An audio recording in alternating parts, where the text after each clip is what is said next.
Hello everybody, my name is Maruxa Cardama. It's a pleasure to be here in Gothenburg, invited by Mistra Urban Futures, with whom I had the pleasure of collaborating for the past years in the context of all the intergovernmental negotiations towards the Sustainable Development Goals. And that is partially who I am. I am somebody who over the past years has been negotiating or helping and contributing to the negotiations behind the 2030 Agenda on the Sustainable Development Goals. And very recently, I have joined the secretariat of the Cities Alliance, where I am an advisor on the global agendas.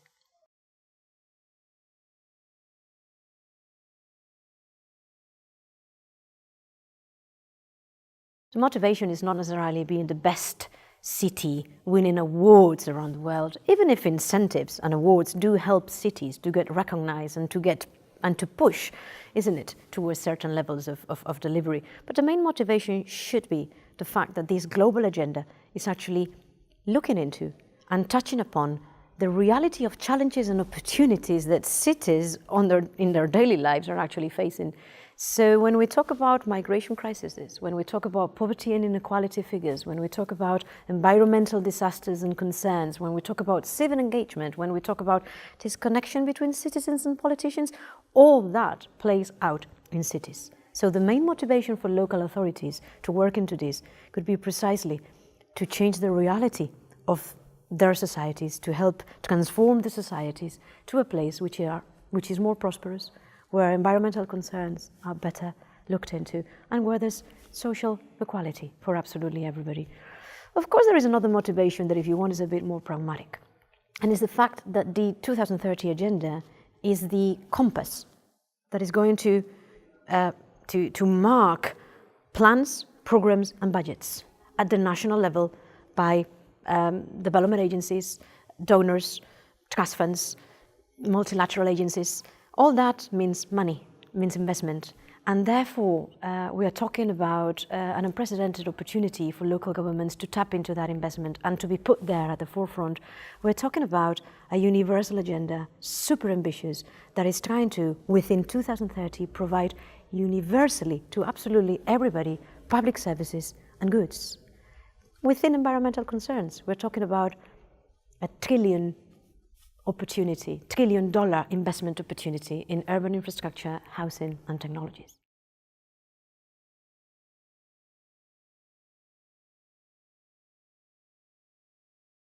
Enabling conditions, enabling frameworks. And enabling frameworks can be financial, must be institutional, and must be legal.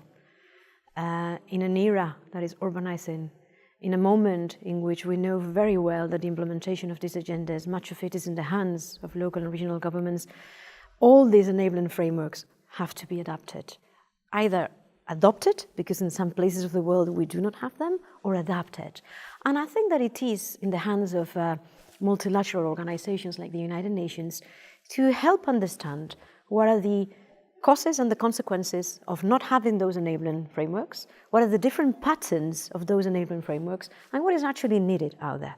Let's think, for instance, about the possibility of multilateral organizations helping countries around the world realize that in an urban age, we need more national governments to take the step of putting together national urban policies that would actually work in a multi-level governance approach with some national spheres of government to try to get to that concerted and intentional approach to urbanization in their countries. There is, of course, two big elephants in the room that are part of this discussion about enabling frameworks. And the two big elephants in the room are about decentralization of powers and of budgets. It's unreal to think that we can implement anything of what we're talking about and that we can actually take our societies towards that transformative pace and space of prosperity within environmental limits without new arrangements between national governments and subnational governments, which would again be about governance, about fiscal transfers, and about legal frameworks. But again, multilateral organizations have got a lot to offer there, because they can help demystify and depoliticize some of the discussions behind these big elephants in the room and translate them into pragmatic approaches for making a difference in people's lives on a daily basis.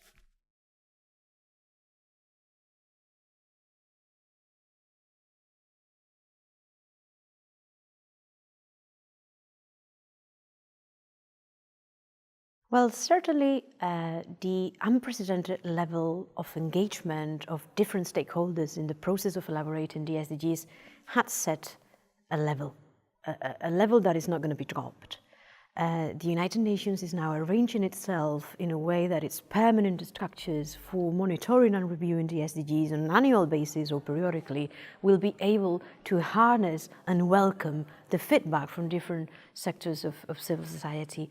First and foremost, I could underscore the fact that it is understood that the so-called 9 major groups that were agreed at the Earth Summit in 1992 are not enough.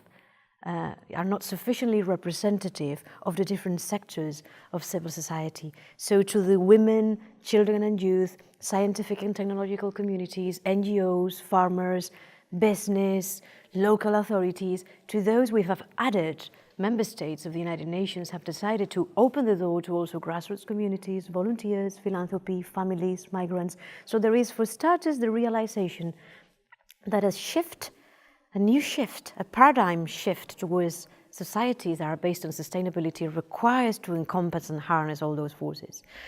I think that there's also been a dramatic change in the way that the United Nations looks at some national governments. By those we understand local authorities and regional authorities. It is absolutely understood and completely appreciated that the vast majority of the targets that are behind the 17 SDGs are to be implemented by local and regional governments. And in the context of the ongoing reform of the United Nations, the wide reform of the whole monster that is the United Nations, there is the realization that the system is going to have to be governed in a different way in order to be able to learn from what cities are actually experimenting on the ground and connect different levels of government. It's not easy, there is a lot of geopolitics behind it, but I think that finally there is a moment of realization that that needs to occur, and every single milestone along the way in terms of the monitoring and review of the SDGs includes moments and specific spaces for different stakeholders and for local and regional governments to report and contribute to the overall monitoring of the agenda.